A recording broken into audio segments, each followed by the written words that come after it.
नमस्कार मित्रांनो, स्वागत आहे तुमचं आपल्या या आनंदी वास्तू या चॅनेलमध्ये. मित्रांनो, सनातन धर्मात दत्तात्रय जयंती अत्यंत महत्त्वाची मानली जाते. यावर्षी हा दिवस मार्गशीर्ष महिन्यातील पौर्णिमेला साजरा केला जातो. या दिवशी भगवान दत्तात्रयांचा जन्म झाला असे म्हणतात. जाणून घेऊया दत्त जयंती कधी आहे. मार्गशीर्ष महिन्यातील महत्त्वाचा दिवस म्हणजे मार्गशीर्ष पौर्णिमा आणि याच दिवशी दत्त जयंती ही साजरी केली जाते. सनातन धर्मात दत्तात्रय जयंती अत्यंत महत्त्वाची मानली जाते.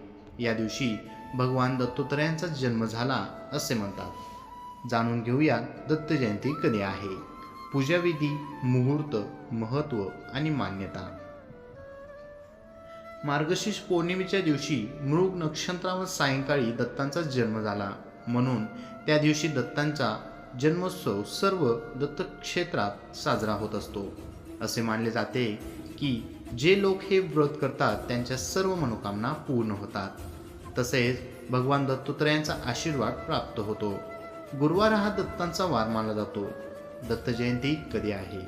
हिंदू कॅलेंडरनुसार मार्गशीर्ष महिन्याची पौर्णिमा शनिवारी 14 डिसेंबर 2014 रोजी दुपारी 4:58 सुरू होईल. तसेच रविवार 15 डिसेंबर 2024 रोजी दुपारी 2:31 संपेल. तर इतर कॅलेंडर पाहता यंदा दत्तात्रय जयंती 14 डिसेंबर रोजी साजरी होणार असून श्री स्वामी समर्थांच्या कॅलेंडरनुसार 15 डिसेंबर रोजी दत्त जयंती साजरी होणार आहे.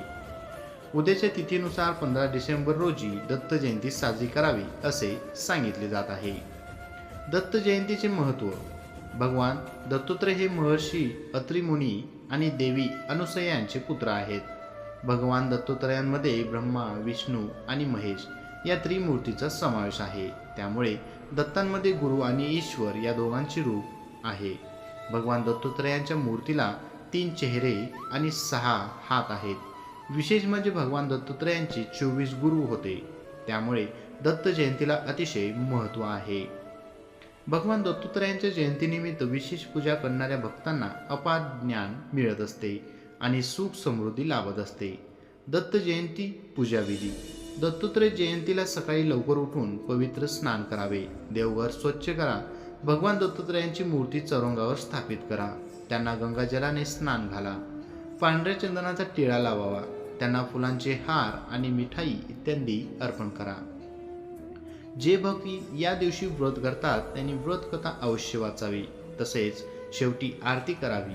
या दिवशी चुकूनही तांत्रिक गोष्टींचा वापर करू नये. पूजेत झालेल्या चुकांसाठी शेवटी क्षमा प्रार्थना करायला हवं. गरजूंना काहीतरी दान करा. दत्त जयंतीच्या दिवशी सर्व दत्त मंदिरात आकर्षक सजावट करून तसेच पाळणा सजवून मोठ्या उत्साहात भजन कीर्तन केले जाते.